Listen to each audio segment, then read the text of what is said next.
2019년 4월 22일 자유북한 방송 뉴스를 전해드리겠습니다. 러시아에 파견된 북조선 근로자가 공사 현장에서 투신 자살하는 사건이 발생한 것으로 전해졌습니다. 한 대북 매체에 따르면 사망한 근로자는 러시아 블라디보스토크의 한 공사장에서 일했으며 북조선 당국의 지나친 계획 자금 부과와 소속 기업소 간부들의 착취 행위가 죽음으로까지 이어지게 한 것으로 밝혀졌습니다. 30대 후반인 이 근로자는 중앙당 39호실 산하 기관인 대외건설지도국에서 건설노동자로 러시아에 파견돼 4년간 받은 월급 총액이 1,000달러 정도밖에 안 됐던 것으로 전해지고 있습니다.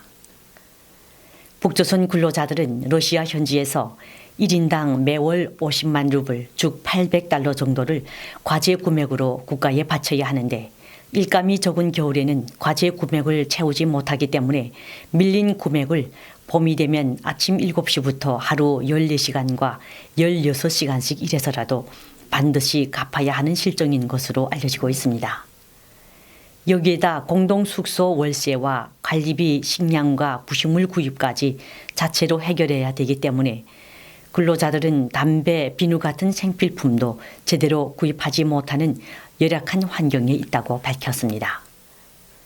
북조선 근로자들의 해외 파견 노동은 당국이 소위 충성 자금 목적만 추구하면서 근로자들의 생활은 안중에도 없이 가혹하게 착취하는 인권 유린 행태로 많은 사람들의 분노를 자아내고 있습니다. 다음 소식입니다. 최근 북조선이 김정은의 최고인민회의 시정연설을 선전하며 내부 체제 결속을 강조하고 있습니다. 북조선 노동당 기간지 노동신문은 경애하는 최고 용도자 동지의 시정연설이 가지는 역사적 우위라는 제목의 논설에서 김정은의 시정연설이 지금 우리 인민과 세계 진보적 인민들의 가슴을 무한히 격동시키며 커다란 반향을 불러일으키고 있다고 선전했습니다. 또 시정연설이 가지는 역사적 우위는 우리의 전진을 가로막아 보려고 날뛰는 적대 세력들에게 심대한 타격을 주고 우리 힘 우리식으로 사회주의 건설을 최대의 속도로 다구쳐 나갈 수 있게 하는 강력한 무기를 마련해 준 데 있다고 밝혔습니다. 이어 적대 세력들의 제재 해제 문제 따위에는 이제 더는 집착하지 않을 것이며 우리의 힘으로 부흥의 앞길을 열어나갈 것이라며 이것은 어리석게도 우리의 명줄을 쥐고 있는 뜻이 놀아대는 적대 세력들의 정수리에 철출을 내리는 통쾌한 선언으로 된다고 자평했습니다. 신문은 시정연설이 북미 관계에 대한 북조선의 원칙적 입장을 재확인했다는 점도 강조했습니다. 이처럼 북한은 하노이 회담 이후 김정은의 시정연설을 통해 무너져가는 북조선의 정치 사상 체계를 강화하기 위해 자력갱생, 자력부강을 강조하면서 내부 결속을 다지고 있습니다.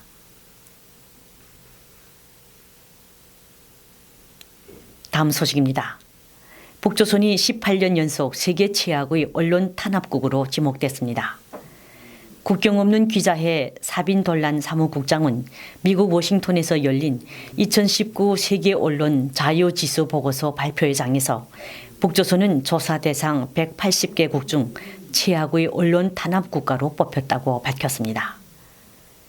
돌란 사무국장은 지정된 국가들에 대해 지옥의 3개국이라는 멸칭을 붙였습니다. 이 세 나라는 사실상 정보의 암흑 상태에 놓인 국가로 수년간 최하위에 머무르고 있기 때문이라고 말했습니다. 프랑스에 기반을 둔 국경 없는 기자회가 이날 발표한 14 세계 언론 자유지수 보고서에서 투르크메니스탄은 182, 북조선이 179위, 에리트리아가 178위를 기록했습니다. 돌란 사무국장은 지난해 최하위였던 북조선의 순위가 올해 한 단계 상승한 것은 북조선 김정은이 북미 정상회담 등 해외 지도자들과 만나면서 보여준 약간의 개방적인 태도 변화가 반영됐기 때문이라고 설명했습니다. 국경 없는 기자회는 올해 보고서에서 북조선 김정은은 2012년 집권 이후 지속적으로 주민들의 정보 접근권을 차단하고 주민을 무지의 상태로 몰아넣고 있다고 지적했습니다. 또한 컴퓨터 기능까지 갖춘 스마트폰을 포함한 손전화가 북조선에 널리 보급됐지만 북조선 당국은 주민들이 인트라망을 통해 대화하고 정보 파일을 전송하는 것을 완전히 통제하고 있다고 보고서는 설명했습니다. 보고서는 그러면서 북조선 주민은 여전히 외부 세계의 언론이 제공하는 내용을 보거나 읽거나 듣기만 해도 수용소로 보내질 수 있다고 우려했습니다. 다음 소식입니다. 북미 정상회담 결렬 이후 석탄 수출 차단이 포함된 대북 제재 장기화 조짐이 감지되자 북조선 석탄공업대학 학생들이 진로에 대한 불안감을 표시하고 있는 것으로 전해지고 있습니다. 한 대북 매체에 따르면 석탄공업대학 학생들 사이에서 우리의 전공이 전혀 의미가 없는 것 아니냐는 이야기가 나오고 있다면서 석탄 수출길이 막힌 이후 미래에 대해 제대로 지도를 해주는 교수가 없고 동급생과 토론을 해도 답이 없다고 생각하니 답답함을 표시하고 있는 것이라고 전했습니다. 평안남도 평성에 위치한 석탄공업대학은 석탄 관련 채굴, 정제, 관련 기계 개발, 에너지화 연구 등 석탄과 관련된 전 분야의 인재를 양성하는 것으로 석탄 매장량이 풍부한 것으로 알려진 만큼 이를 활용한 국가 개발에 주력해 왔던 것으로 알려지고 있습니다.